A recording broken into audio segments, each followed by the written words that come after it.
The clinic that Nanjo had opened and later passed on to his son still existed on Niijima.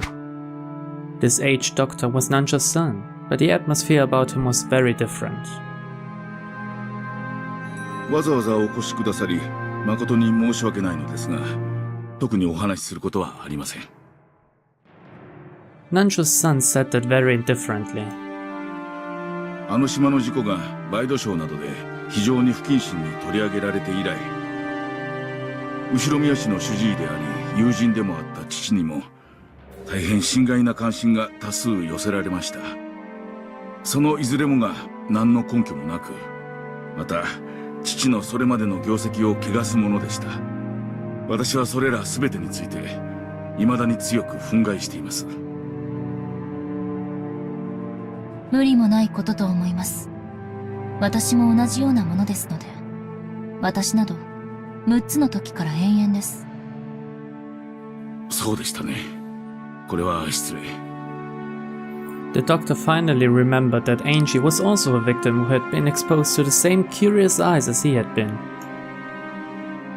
そんなあなたなら当時の件にもう関わりたくないという私どもの気持ちもお分かりでしょう。あれは不幸な事故でした。それを事件だと騒ぎ立てたがるのは無責任なテレビと雑誌だけです。彼らの態度には心底うんざりさせられますよ。Nanjo had been bathed with attention for being one of Ushiromiya Kinzo's few friends. Because of that, there was probably an aggressive and persistent rush among the witch hunters and the press to use Nanjo's son as, well, a surviving relative, as a source of information.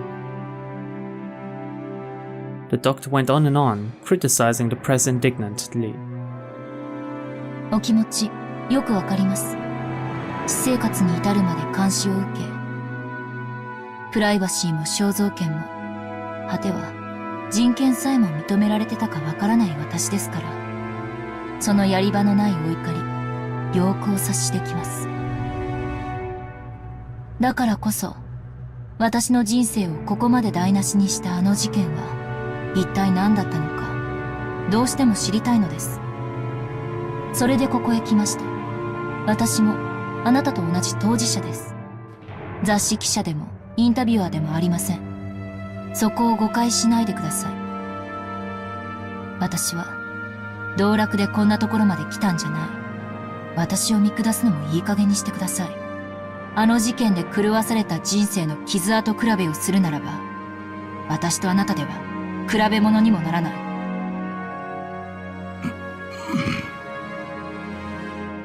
Angie spoke sharply. The doctor, who hadn't imagined that he would be talked back to in such a forceful manner, couldn't help but fall silent. From Angie's perspective, the doctor really was whining over nothing. She really didn't want to be looked down upon. It was about time to let him understand how many days had passed for her before arriving on this island. The doctor realized that he'd said something wrong and remained silent for a while, looking uncomfortable. 当時のことを思い出すのは苦痛でしょうが、ご存知のことがあったら何でも教えてください。もちろん口外はしません。私は、私の人生に決着をつけるために、今日、私は18です。あの事件は、私の人生の12年を奪った。そしてこれからも奪い続けるでしょう。私は6歳のあの日から、ずっと暗闇に放り込まれたままなんです。そんな私でも、知る権利がないとおっしゃるんですか？いや、失敬。たちの悪い連中ばかりが来ていたので、私もつい身構えてしまったようです。失敬したのをお詫びします。わかりました。他言無用を誓っていただけるなら、何でもお話しします。ありがとう、先生。ではお願いします。何でも結構です。話してください。知っての通り、父は後宮氏の主治医であると同時に、チェスを通じた友人同士でもありました。その親交は後宮氏が六軒島に移り住んできた当時からのとても長いものでした。どのくらい仲が良かったのですか？相当だったようです。チェスの縁で先方の屋敷に厄介になることも少なくなかったようです。私の口から言うのもなんだが、後宮氏は非常に気難しい方でした。そして父はそんな人間と付き合うのに長けた非常におおらかな人だった。孤独な後宮氏にとって稀な友人であったことは想像に難しくないでしょう。当日は親族会議でした。後宮家の親族会議は資産やその運用などについて厳しく問われるさながら経営会議のようなものだったとされています。そのような席にまで出席を求められるほどに南條先生は信頼を得ていたわけですね。父は純朴な医師であり、後宮家のような富豪の財産運用について助言できるような立場にあったとは思いません。おそらく当時の後宮氏は健康状態が優れられなかったでしょうから、その買い添えとして呼ばれていたのでしょう。親友の父ならおそらく口も固く、親族会議上の秘密もきっと漏らさないと信頼されていたに違いない。当時の後宮金蔵はかなり健康状態が悪かったのでしょうか？カルテが残っていたりはしますか？事故の当日はカルテを持参していたのでしょう。後宮氏のカルテは残念ながらフォルダごと失われています。父のクラン家ですし、私も詳しいことは分かりません。事件の前後、何か気になるようなことはありました？あるにはあります。ですが、非常に誤解を招きそうなので、あまり言いたくはありません。何ですか？それを教えてください。For a while, the doctor beat around the bush. But after saying that much, he wouldn't be able to fool Angie by dodging the subject. He eventually gave in, and after making Angie swear herself to secrecy again, told her. 実はあの事故の数日後に私の自宅に郵便が届いたのです。郵便？それはとても奇妙な郵便でした。差出人が私になっているのですが、それは身に覚えのないものでした。何者かが私の名を語って出したということです。宛先は北海道の礼文島。北方領土の話を抜きにすれば日本の最北端の島です。その宛先人がなんと礼文島の住所ではありますが、父の名前だったのです。しかし送付先住所が間違っているらしく、住所不明の付箋が貼られて、差出人である私のところへ戻ってきたわけです。It was truly a strange tale. Nancho's son's name was written as the sender. However, he said that he hadn't mailed the letter. In short, that meant someone had faked his name and sent it. The destination was Nancho Terumasa on Hokkaido's Riban Island.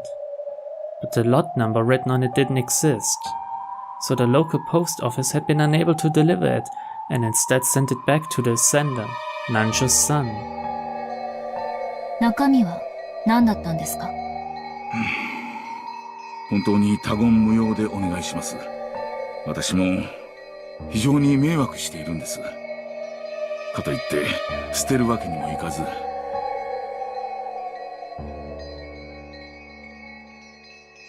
The doctor stood up and faced the bookshelf. There was packed a group of dictionaries that could only have been ornamental, meant to make it very clear that the owner was an intellectual.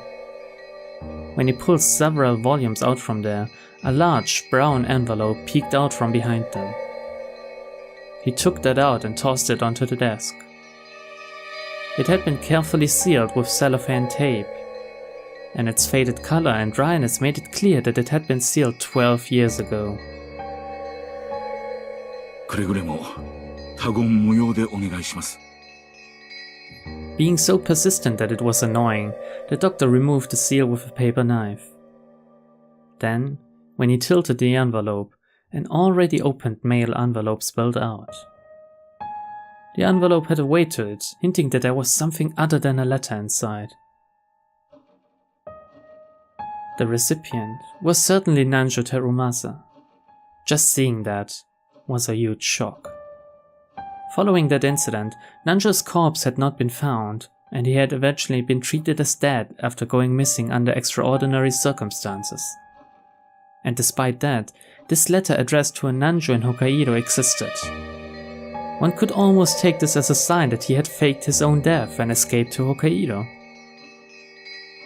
南條先生は本当に北海道に存在を？あるいは同姓同名の人物が北海道に？父が何かの事情で事故を逃れ、北海道で存命していたのだとしたら、私たち家族にとっては事情に関わらず嬉しいことです。私も初めはその可能性を考えました。しかし、この封筒の送付先住所は存在しないのです。つまりこの封筒は届くはずのない郵便なのです。送付者が正しい住所を書き損じた可能性は？もちろん否定はできません。ですが、住所の番地を見る限り、どうもそうは思えないのです。北海道礼文島礼文郡礼文町 1-2-34-567。Up until Reban City, it's fine. But I just couldn't wipe away the feeling that a sequential number after it, 1, 2, 3, 4, 5, 6, 7, was a little insincere. It felt like a fake number that some kid had made up. おそらく明らかに存在しない住所をデタラメに書いたのでしょう。この封筒は初めから存在せず届くはずのない住所に送付されたと考えるのが自然だと思います。If the destination address doesn't exist, mail is generally returned to the sender. But even in the case of an incomplete address, the local post office will often courteously, and to the best of its ability, research to find whether the sender's intended destination exists. When they still can't find it, the mail is sometimes returned after an investigation of several days. It seemed that the same thing had happened with this envelope, and the stamp was postmarked on October 3rd. It was postmarked on Niijima. Niijima was a long way away from Reban Island. On top of that, the destination was also nonsensical. It had taken more than a week for the mail to be returned. In other words, there was probably a high chance that having the envelope returned to the sender after an unfixed amount of time had been the goal from the very beginning. Why do something like that?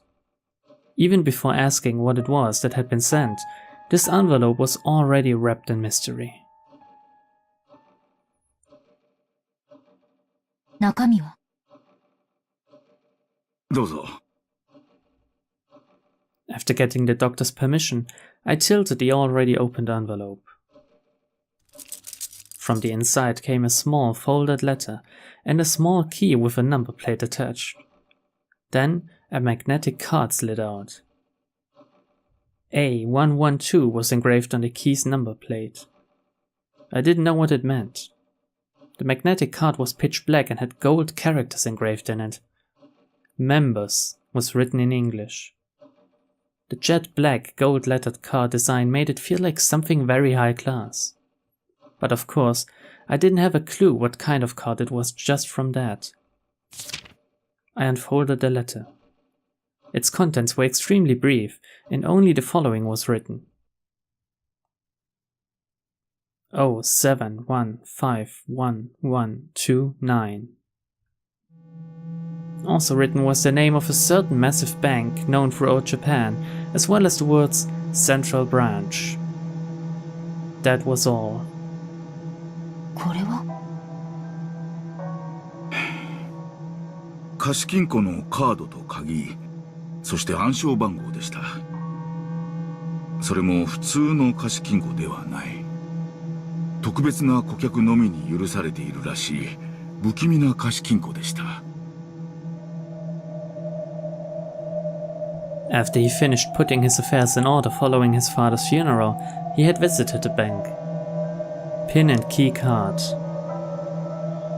There was no doubt that something of great importance was kept there, and he had been naturally curious about what it might be. At first, he hadn't known what to do. The card wasn't something he'd owned in the first place. When he mustered up his courage and showed the card to a bank clerk, he was then switched to a clerk of clearly high status, and was guided to a large vault on the 4th basement.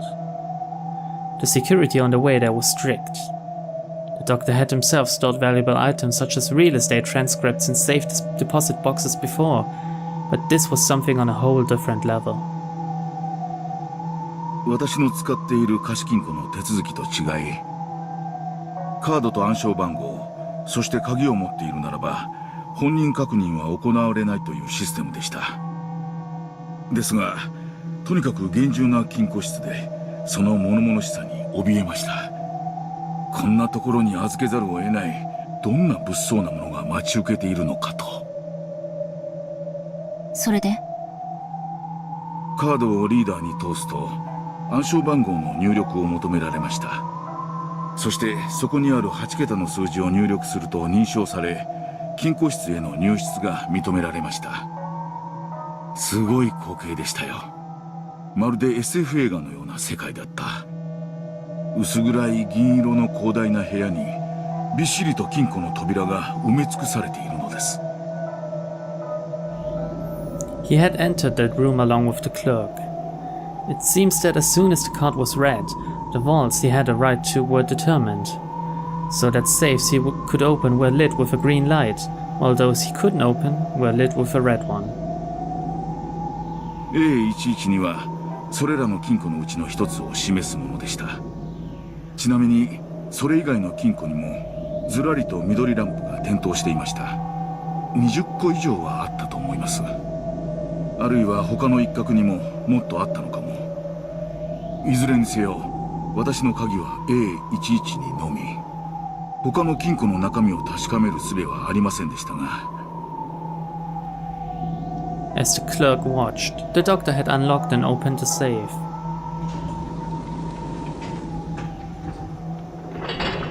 When he did, a safe drawer like a large cabinet had opened, and an expensive-looking duralumin case peeked out. That was carried into a separate room, where for the first time, the clerk left, and he was introduced to the contents. 中身は？現金でした。現金？どれほど？新札の100万円の束はちょうど厚みが1センチになると聞いたことがあります。それがこれだけのジュラルミンケースの中にびっしり詰められていたのですから、多分1億はあったでしょう。数えたわけではないから分かりません。手すら触れませんでしたから、私はすぐに直感しました。これは危険な金だと。It isn't normal to store a whole 100 million yen in cash in a case in a safe like that. It's much easier to deal with it if you put it into an account and turn it into numbers. When someone is unable to do that, then it's clear that there's something wrong with that cash. 私は頭が真っ白になり、すぐに関わり合ってはならないと直感しました。それで一切手をつけなかった。はい。そのまま施錠をし直し、元の金庫に預けて立ち去りました。この鍵やカードも捨てようと思いましたが、何が起こるかわからない。そのため、誰にも内緒で12年もの間、本棚の裏に隠し続けてきたのです。あれが何の金だったのか、私にも未だにわかりません。この封筒をお借りすることはできますか？いえ、この場で見るだけにしてください。わかりました。では、ちょっと失礼します。調べ物を。I took Oni-chan's grimoire from the knapsack I had set down. Then I opened to the page with the paragraph Beatrice had written to Oni-chan and compared the handwriting on both.